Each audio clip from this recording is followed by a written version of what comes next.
ADC Paving since 1959.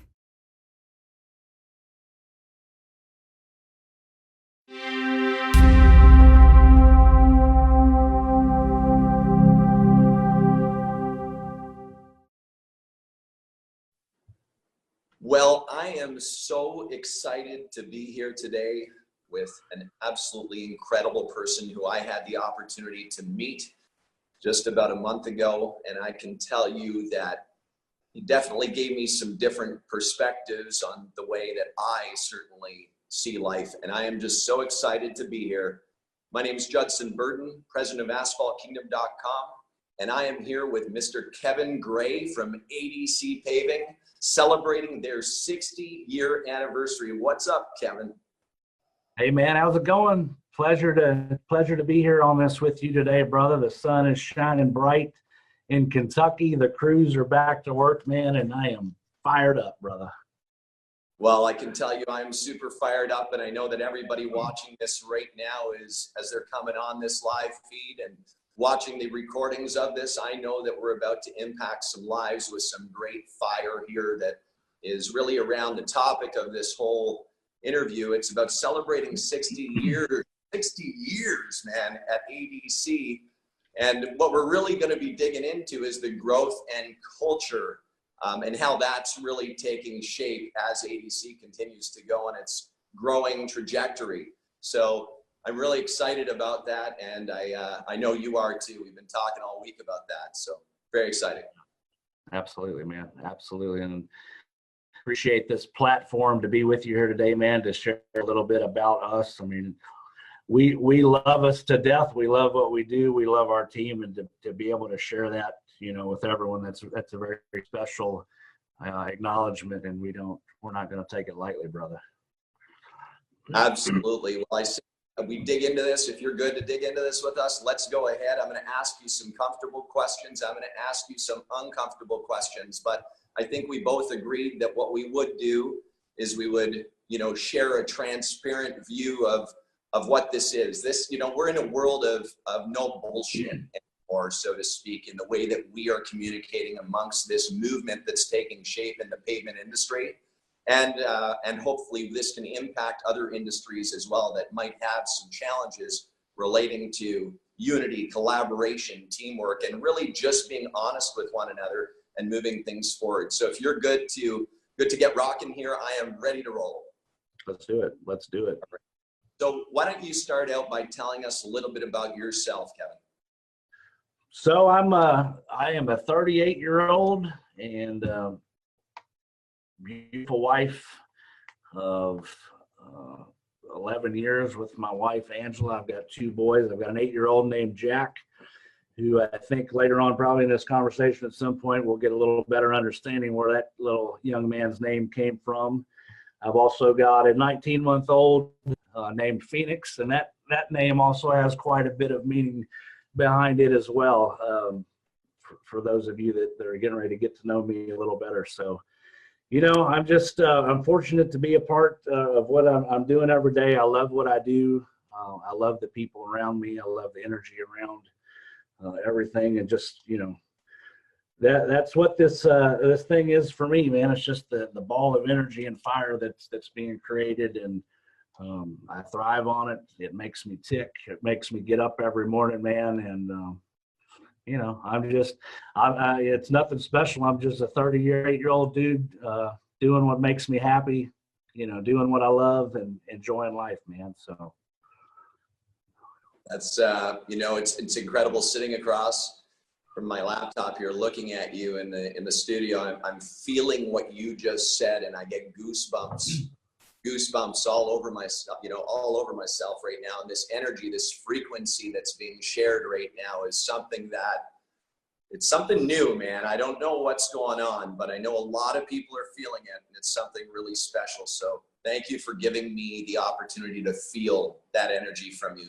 So why don't we speak about, you know, yourself a little bit, kind of, you know, how you know, what kind of job, what kind of positions you were in prior to getting involved with ADC, and kind of give us a little bit of background, some history on yourself, if you don't mind.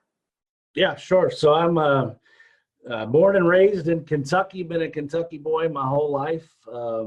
Was adopted at birth by two awesome parents who were unable to have children, but knew they wanted to for that to be a part of their life. So that's kind of how I came into this world, man. And back a little bit of backstory, I guess. Grew up in Kentucky, and shit, I'm fucking this up, Judd. No, man, this is real shit. Everybody watching right now knows that this is all real shit. This is the way we roll, man. And this is where we're going to impact people. They need to hear that this is not some edited bullshit video that we're doing. We're done with all of that, man. There's too much of that crap, that mush fog that's out there. Let's have a real conversation. You were where were you working before ADC? What happened there? So what ended up is where I was getting to. I mean, it's kind of where the story starts. Is so I go. Grew up in sports my whole life, and have been kind of driven and kind of always just fired off and gotten my energy from being part of a team atmosphere and competitive nature and all that growing up, man. So guy from Kentucky goes up, went on a wrestling scholarship to John Carroll University in Cleveland, Ohio, man.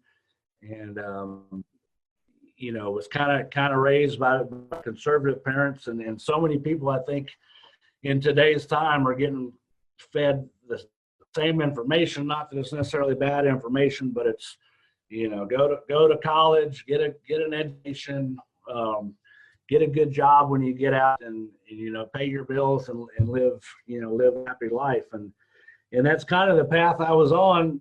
After graduation from college, I moved back in with my parents directly out of college for a year, and got a job hunt, and took a commercial insurance sales position in 2004 with Wells Fargo. Did that for about 2.5 years until that opportunity ceased to exist. So back on the job hunt again there, and ended up becoming the executive director of the Kentucky Masonry Institute, which is a trade association for the Kentucky area, Kentucky and Southern Indiana area. It's basically promotion of the brick and block industry. And that began in 2007. I think we all know what started in 2008, 9, 10 was we got into one of the largest recessions that the world has ever seen. And needless to say, the brick and block industry was phasing out, as was residential building, commercial building. The people that use these products were diminishing by the day. So was our membership. And my wife's father, who, as many of you know, this company was founded by my wife's grandfather in 1959. He passed away in 1980. And at that point, my father-in-law's sister, who is my wife's aunt, he was very busy at that time with his own career. He brought his sister to the table.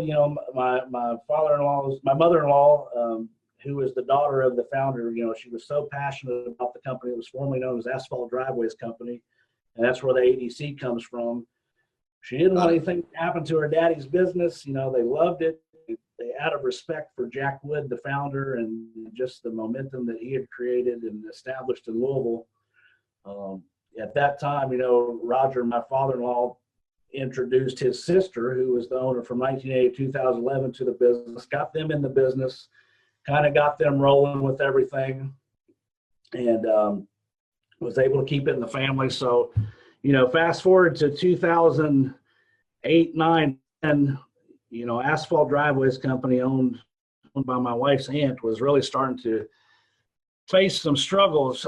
My wife's uncle, who was running the business with the aunt, he was kind of running the field side of it. He had passed away around that time, and her health was failing. So, there was no real leadership at the company. There was no one watching. The crew was kind of running everything, and the crew, I'm talking about, a lot of drunks, a lot of drug addicts, a lot of people that no interest in doing the best things for the company.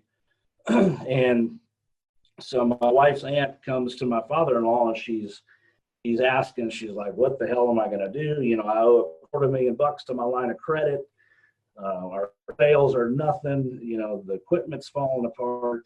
My husband just died. She was in very bad health. She had 19 back surgeries and was literally running a construction company that requires observation and management and leadership, you know, basically from behind a desk, basically while the inmates were running the prison. So my father-in-law and her had some very intense discussions, and at the end of it, he started looking at the financial data and the history and it could be, and said, you don't need to sell this thing, or you don't need to declare bankruptcy. You don't need to, you know, strap yourself to all this debt. You need to find someone with some energy and some passion and some gumption about them to kind of take the horns and breathe some new life into this business, because it was so important to the family, especially to my mother-in-law, that her dad's company, that the legacy continued. So it was a very hard, you know, thing to face for the family, for these doors to just close. So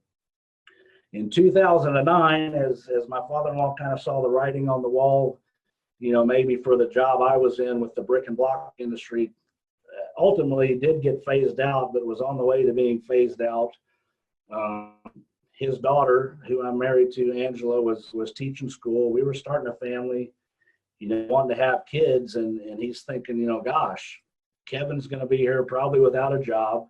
My daughter's teaching high school. You know, what can we do to put these, you know, young people that have so much to offer on a better path? And he came to me and said, man, I think, you know, we had a lot of tough discussions about it, and really got to dive into the company a little bit. And he said, I think you need to think about, you know, buying this company. You know, we'd had some conversations, you know, through our relationship of, you know, how I went to college, I got a job, I got, you know, the $40,000 job out of college, and I bought the first house, and on goes your life. And I was like, man, I just don't think, I don't think that's what I was bred to do. I don't think that's who I am. I said, there's something more inside of me that wants to explore, you know, an entrepreneurial spirit, or kind of be in control of my own destiny. And this opportunity presented itself. So in 2009, he said, you know, we got to talking with my wife's aunt and myself, and we sat down and said, you know, why don't you kind of do the brick and block association management part-time, which was acceptable for the board of directors I was working for, and basically injected myself into what was known as Asphalt Driveways Company in 2009. And basically that's where it started. I didn't know shit about the paving industry. I didn't know anything about running a business. I didn't know much about real construction other than, you know, my father.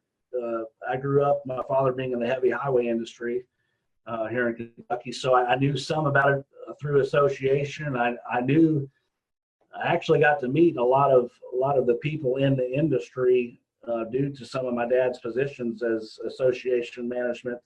He was with the Highway Contractors Association and the Kentucky Crushed Stone Association. So I'd been around some of the people. I'd been around, you know, and learned and understood some of what they do. And construction is always something that stood out to me. So you got the combination of construction and me. One thing is a perfect storm. In a perfect time, I injected myself into Asphalt Driveways Company in 2009, and I started watching the crews. I started being at the office in the mornings, you know, trying to understand the operations, trying to learn as much about the business and what asphalt is, what seal coat is, what crack sealer is, what dense grade aggregate, what DJ is, and, you know, what some of the equipment is that help facilitate, you know, this business. So 2009 and 2010 was basically an immersion of just learning as much as I could as possible, and did that for 2 years. And then finally by 2011 got to a point where we felt comfortable enough to buy the business, and she was by that time, I mean, she was ready to stop out. Now, we did kind of help stop the bleeding with me being able to come in and help manage the crews a little bit and generate some more sales in 2009 and 10. So got her in a little more comfortable situation to exit and sell the business. My wife and I, who are, she's 51% owner, I'm 49% owner of ADC Paving on paper. We went to the bank with an elaborate business plan that my father-in-law helped me develop, and off we went. We borrowed $125,000. We paid $100,000 for the company, which was we basically just bought the name because it had been established in the community. So we thought that had some value, and it being family too, we definitely wanted to try and put some money in her pocket to help alleviate some of the burden of her having to get out of this thing. So we took $100,000. We bought a beat up bucket paver. We bought 4 single axle dump trucks that had about 3 tires a piece on them. I think there was a roller, a 1.25 ton stone Wolfpack roller, and a case grade tractor, and off we went, man. So that's an absolutely incredible story, and to see you right here live in that chair with that ADC logo on your shirt, with all that equipment that I just saw there just a few weeks back. Yeah, man, I'm proud of you, and I'm proud of your whole team, man, and the people that have come together. Your wife, I'm sure she's been just a tremendous help through this process and keeping you in line too. I know my wife certainly does. I can't, thank my wife every single day for keeping that vision held in locked shape, so to speak. So I'd like to dive into something.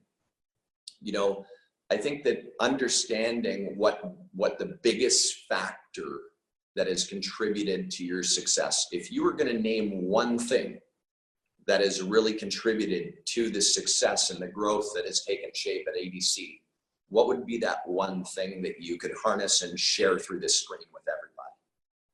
Culture. Tell us about it. And that means, and to me, what that means, that's the people. I think so many people in business are mistaken, and it's taken me a lot of years to figure this out. As I came into this industry and entrepreneur, spirit of mine, not really knowing what I wanted to do, how I wanted to do it, but I knew, I just had that drive that I wanted to be, a champion at whatever I did. I wanted to be the best, and I've always set high goals for myself, and that probably stems back from my wrestling history and the independence and the mental fortitude that sport takes. That I wanted to do something great, and I think that so many businesses miss the big picture because they fail to understand, appreciate, develop, and empower their people. They get so concerned with the processes, the equipment, and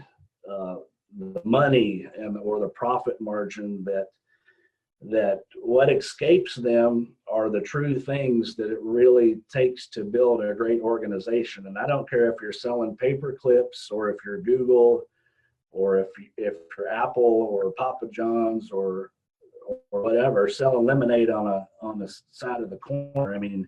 It all comes back to the people you put around you and the atmosphere and culture that you create. I was so obsessed when I took over the business, and I'm thankful that some things happened. I learned a lot of lessons, but I got some great mentorship from a lot of good people in the industry. Namely, my father-in-law helped for several years, and I took quite a few really good things from him. Some of you, they dump all this stuff on you. You take what you want to use, and you can discard the rest. But he's instrumental. And then my wife's cousin down in Atlanta, who owns Atlanta Asphalt, was gracious enough to take myself in during the winters for a few weeks, I'd go down and start understanding, the equipment and the logistics and the production side of it and what it takes to turn a decent profit, and what job quality is, and how you can maximize production with lowering, your labor expenses, and how the trucking works and how logistics work. And also another mentor of mine, Joe Doherty at Louisville Paving, we elaborated on a lot of that as well. So in the early years, the driving force behind what I thought was building a good company was figuring out how to make more money. And while that's said, you have to have money, at the end of the day, you've got to have money to be able to reinvest, in your equipment, and to support growth, and to support change, and to ultimately gain you some flexibility. But until you grab that culture piece, I don't think there's any greater feeling in the world that I've experienced in the last, few years of my life, outside of the support that I've gotten from my wife and the birth of my two children, that bring me more joy and excitement and enthusiasm than being able to come to work and serve the people that work here at ADC. I literally get up and every day to me is me coming to work for these people here, because Joe Doherty at Louisville Paving, when we were having mentorship breakfasts and lunches, maybe once a quarter or so for a couple of years, and I'd learned, early on, I learned about business and the logistics and all that stuff, but I started hearing a repetitive theme with him, and I respect the shit out of him, and he has built an empire here in Louisville. They're a $300 million construction company. They are one of these standards probably in North America when it comes to site development, paving, construction. Let me understand something here. Yep. You're telling me that one of your mentors, Jim Doherty is his name? Joe Doherty. Joe Doherty. Yes. He owns Louisville Paving? He owns Louisville Paving. He's also a third generation owner.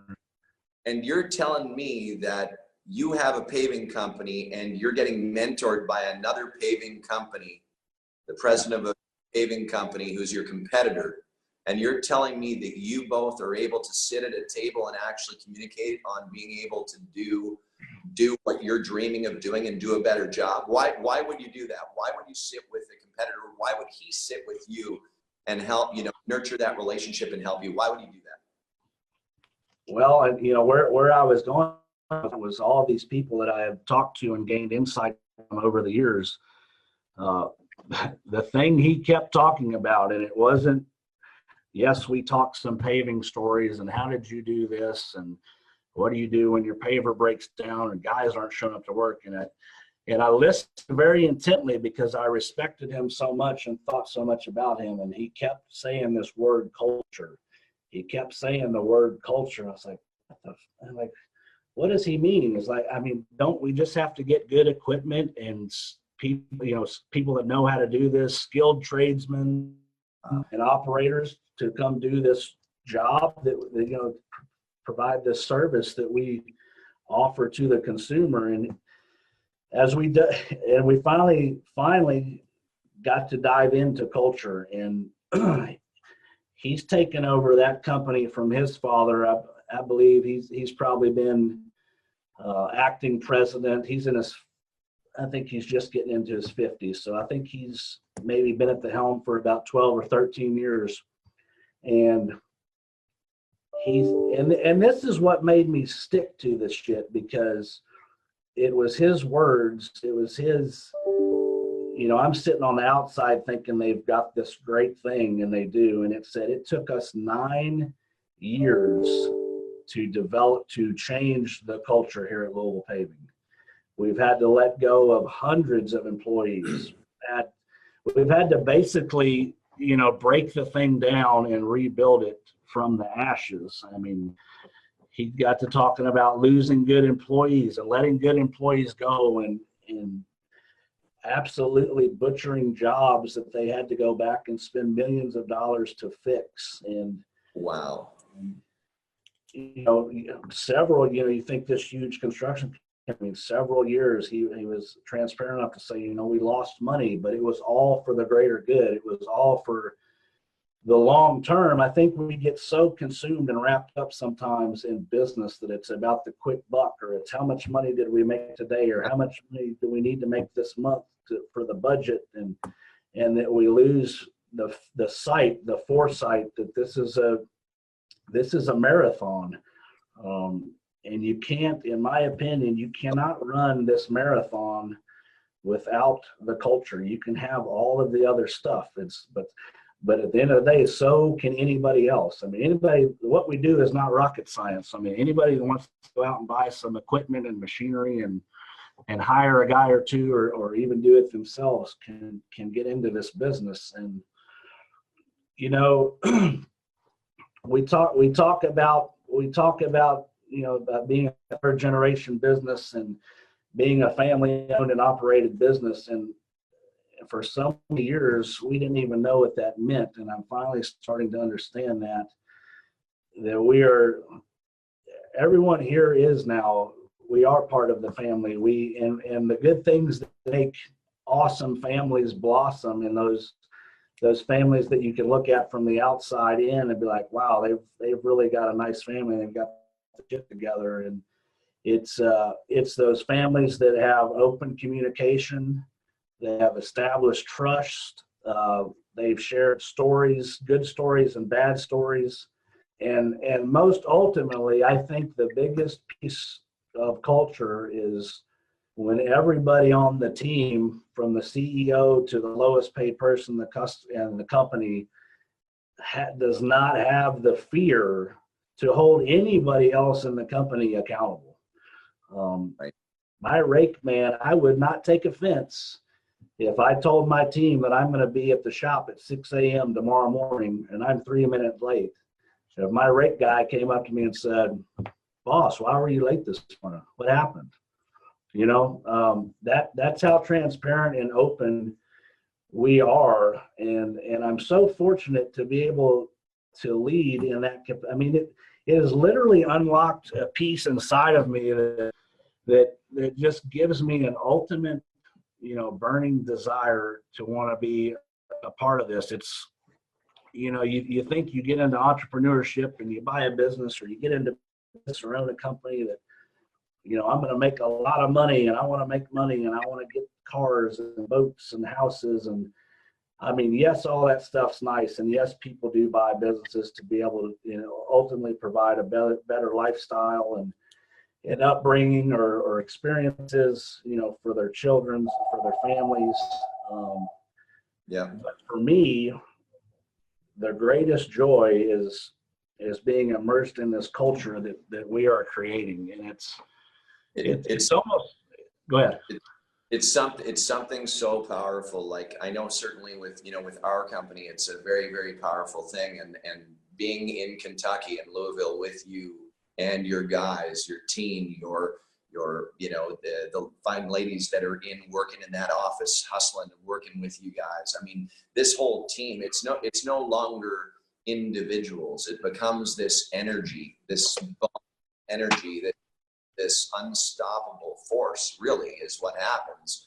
And when I saw the team there, and then I saw the team also down, I know not everybody was at the shop when we were there, and not everybody was down in Nashville, but I do know that everybody on that team was speaking about the other people on the team as well.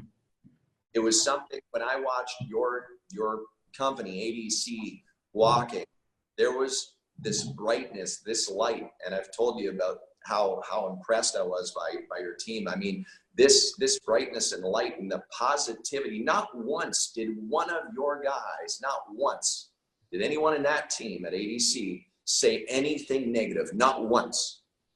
There was no negative darkness coming out of any of your team members. Do you know how powerful that is? It means that you are literally, you've created this powerful light of energy that's geared towards positivity. are you more likely to push towards success with that kind of culture? Or are you more likely to fall down into the hole with that kind of culture, right? What is the law of attraction at that point? So I just want to say it was such an incredible opportunity and privilege that I had to be there and feel that energy, because that energy radiated to me and my team and the people with me. And that's what we need here, is the people that are watching this right now. We hope that this energy is radiating through your screen as you're watching that and feeling the positivity. In this interview, we're going to speak about, some things that along this journey with the business, with the company, where there's been challenges. This hasn't been a silver plattered, trust fund baby who gets a bunch of money to open a paving company here. This is not all perfect all the time, right? So I guess what I'm getting at here is the culture that you've built helps challenge adversities that may be presented along the way, and you can really cut through that quickly, and more powerful than if you were dealing with a negative ball of energy, so to speak. Would you agree? Oh, I mean, absolutely, because let's face it. I mean, any business, any industry, whatever it may be, is going to present challenges and adversity and obstacles, and it's how you face those things head on, and basically who you've got in your damn boat with you. And that's why I don't give a shit. I mean, I could give a shit if a guy knows anything about asphalt or paving or pavement maintenance when we're recruiting them or they come in for an interview with our company. It's because I want fucking guys in our foxhole that are going to have our back no matter what. So we're hiring and recruiting people on their character, on their morals, on their upbringing, on the challenges. We try to figure out who these people are early on. Figure out what they've been through, what they're, what motivates them, and people that can bring ethics to the table too. I mean, it's those kind of people that you want when you get smacked with adversity, because adversity it's going to happen. I mean, it can even happen on a daily basis, and if you don't have the right people around you or the right people in the boat on the ship, I mean, it goes south quick, and then that starts to snowball in the other direction. I mean, we've had plenty of that. I mean, you see our culture now and perceive it however you do, whether through social media or you that got to be around us, Judd, and really feel what that feels like. That's only been going on for a couple of years. I mean, today, as I sit here today, it feels like this is the way it's been forever, but it was years of struggle and having the wrong people around us, and nobody that gave a shit or bought in. And it, when I finally figured it out, it all went back to good leadership. You talk about wanting to have all these things at your company and create a culture and, hold people accountable and create a team atmosphere and a family atmosphere. I mean, it literally starts at the top. You are the ultimate example. You are the ultimate standard. You can talk about all these things, but if you're not willing to live and die by them, and look yourself in the mirror and say, I am doing everything I can to serve my business so that it can become what I dream it to be, then you're going to lose, because these people aren't going to do it if they don't believe in you, or they don't trust you, or they don't, buy into your leadership. It's not going to happen. I mean, and that's the other beauty of how I get to come to do my job every day and to work, is that I wake up and I feel like I've got to be the coach. I've got to be the mentor. I've got to, I want to be the light that gets all this thing going, and I will do whatever for my people whenever. If that means I got to go seal coat a parking lot at 8 o'clock at night all night long because we need some help, or whatever. I mean, it's an ultimate commitment and extreme ownership to your duty as the leader. And I think so many people take that for granted. They get a little money about them, or they get comfortable to where the business is making a little money and rolling, and they get a good couple good people around them, and then they disappear, and they're off reaping all their rewards, and then wonder why 5-10 years from now their company's a mess and struggling and falling apart or whatnot. Yeah. I call it, this is a really interesting test that some people should try. Now, not everybody will try it because they're worried about how they'll look, but imagine you stick a GoPro on your head. I think I said this to you before, but you stick a GoPro on your head. I said it to your team, I believe, actually. They talk about it all the time, Judd. Thank you. You put a GoPro on your head and you go out there for the day, and then you take the GoPro off your head and you take the chip, the memory chip, you put it in your laptop and you watch that for entertainment. You look at that and you reflect on it. Did you do the best possible job you did today? And would you hire yourself? Would you consider yourself to be a leader in the position that you've taken on and accepted?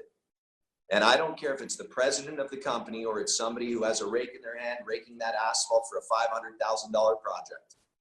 I don't care what it is. At the end of the day, when you look at yourself, are you happy with who you see? And if you're not, change it. Catch yourself in moments as you're going through your day and take notes of things that you might catch yourself doing, so it's not just turning into mush and pushed into the dark hole. Keep that in front of you. Work on those things that you might be challenged with, or you might find being habits that gain negativity rather than positivity. So with that being said, I think I'd like to ask the question is, what are your successful habits right now? Like, are there things that you do, whether it's making your bed, whether it's courses, whether it's mentorship, like, give me three habits that you can think of. If you have three, try to share three, because I know we're limited to time here, but I'd like to get these three key habits that have contributed to your success. Well, I mean, the biggest one for me probably is that gets my day going is a commitment I've made to myself and to my company of what time I'm going to be here in the morning. I mean, I could easily show up at probably 8-9 o'clock and everything would be rolling just fine. But I think that fucking example is so important. I mean, I just you hear about it all the time. Be on time, show up early. It just sets the tone for the day, and it sets it. I think it reflects so much to the people that are committed to me, giving their time to me and saying, I want to, is to show up on time and be ready to get after the day. And show up as a light of energy and positivity, man. Some things I do, and I listen to a lot of books. I listen to a lot of podcasts. If I'm not on a phone call in between appointments or running around with the crews, I've got a podcast or a book on in the radio, in the truck. And then I do try to make, at least an hour or so for myself every day at the gym. I mean, that's kind of my therapy and where I get my headspace right and kind of rein it all in, Cool. Yeah. And you know what? That's brilliant advice. People listen to this advice. It's a very powerful thing that Kevin just shared relating to habits. Would you agree with this statement? You're the average of the 5 people you hang out with the most. No doubt about it. No doubt in my mind. And that's, that's another thing that's kind of open, and we've talked about it, Judd, is opening up those chambers inside of your brain and inside of your heart and inside of your soul that I don't even think you can discover that shit on your own. I don't care if you go live with the monks or the Buddhist or get into meditation. Like, I don't think you can unlock those things within you, and finding, those people around you that I've been so blessed in the last year and a half, 2 years with this.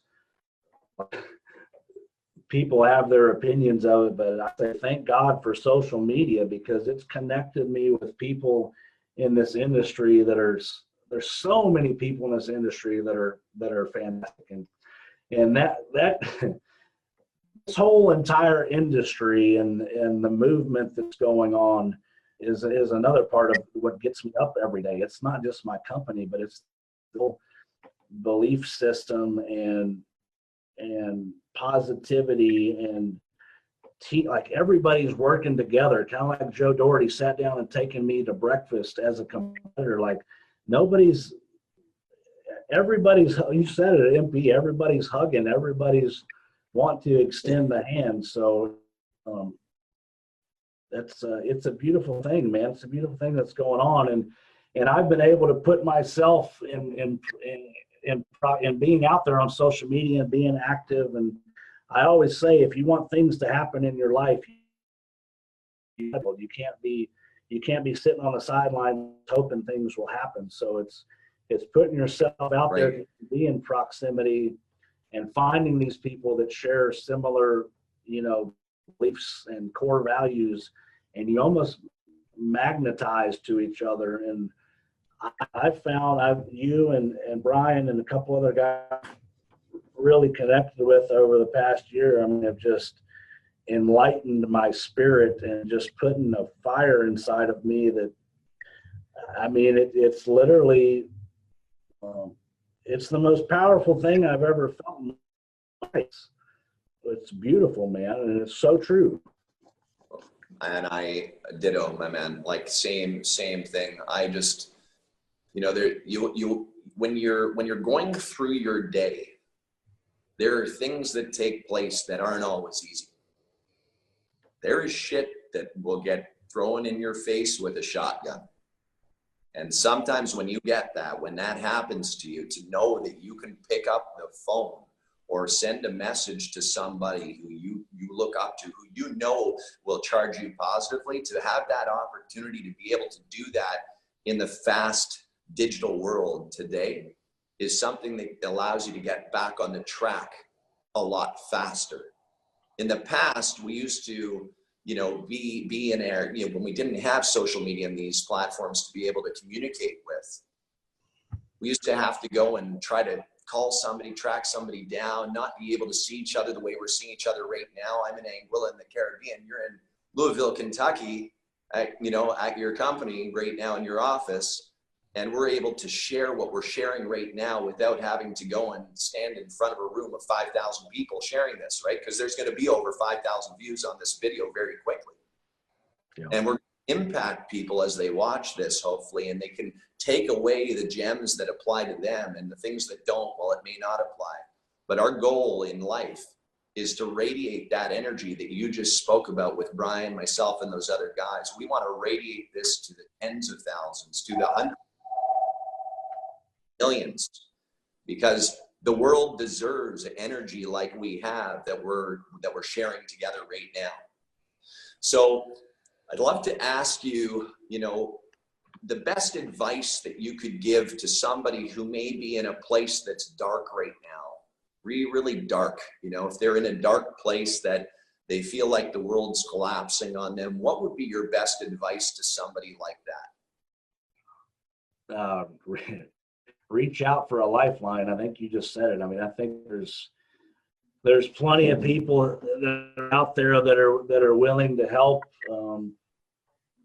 There's a lot of bad things going on in humanity, and most of it's what the news wants you to watch and see about, all the bad that's going on. But I'm a believer that if you just look a little bit and ask and probe a little bit and just kind of peek your head outside of that rock, that there is so much good still left in this world, and it's out there. I mean, humans are amazing creatures. I mean, we all thrive off love and companionship and partnership and achieving things together. And, that goes back to the tribal days and the ancient times. I mean, it's how we're wired in our DNA. So, there's just ask somebody. I mean, you almost just gotta, and it takes a lot of courage sometimes, because when you're in those dark places and you're in that headspace and you start, getting the depression going on and the anxiety, and you just get trapped inside of your head, it can be suffocating to try and reach out. But I just urge anybody to just try it, just give it a shot. Somebody's going to respond. Something is going to happen. I mean, if you create enough action, if you do enough things, something is going to reciprocate and come back to you that you need in your life, whatever that may be. It's huge advice. And, I think through these, Facebook Lives, the IGTVs, and being able to, have what we're sharing right now is something that is hopefully bringing people from a dark place to a more light place. And let this charge you. And if anybody's out there right now who is in a dark place and you need, don't continue to push darkness on us, because the reality of it is darkness continuously will be failure continuously. You have to go from your dark place and plug into the positivity and charge, continue to charge, and start practicing that positivity. It's a lot easier said than done, but feel free to reach out through, these different groups that are out there too. There's Facebook groups. I know we have a Facebook group called USA Seal Coaters, and it's one, our top header on USA Seal Coaters says unity, collaboration, teamwork, positivity, sharing, working together. Like that's what we accept in that group. If you come in and start cussing people, you start coming in and being negative, what ends up happening is you end up leaving the group, because again, we're here to all work together and create positivity out of this. Kevin, this is such an incredible experience to do this with you right now. I'd like to just let you know how grateful that we are for sharing all of this information. And I know this isn't always easy to do these kind of things that we're doing right now, but you did an amazing job, and I'm just so proud of you, proud of your team, and really throttling this industry forward. Let's think about ADC Paving. This is 60 years ADC Paving. Let's think about this. The original founder of ADC, was his name Jack? Yeah, it was Albert Cecil Wood, but he was called Jack by everyone. So is Jack has passed on, I assume? Jack passed in 1980. Right. And he was Jack, 59 years old. Wow. Jack is looking down right now, and he's seeing what's going on right now. And I can tell you that ADC Paving is not just a paving company. ADC is a company that is filled with culture, positivity, energy, and now touching tens of thousands, and I know hundreds of thousands and millions that are going to be on this horizon. I know that ADC was created for a reason, and it wasn't just to pave. So as Jack watches down right now, let's celebrate 60 years with Mr. Kevin Gray, his whole team, and Jack, the whole family at ADC. I want to celebrate that with you. If I could jump through this screen right now with the emotion that I have in my eyes and the way I feel right now, I'd come through this camera and hug you, man, and just hug the whole team there. But I'm so freaking proud of you guys, man, and keep throttling this industry forward. You're an absolute legend, and I cannot wait to see what you guys have on the horizon here. I know you're going to crush it. I'm confident, and I'm always here for you guys, always. I love the positivity. I want to be charged into that. With that, just want to thank everybody for taking the time here for another incredible Asphalt Kingdom interview that we've done with Mr. Gray. We're really, really excited about this, and this will be shared all over the place. Please make sure to like, comment, and share this everywhere. People need to see this kind of energy, people. Let's change the world. Let's continue to push. Kevin, thank you so much, man. Thank you, Judd. Appreciate it, man. Love you, brother. Love you too, man. We'll talk soon. I'll give you a shout a little later. All right. See you, man.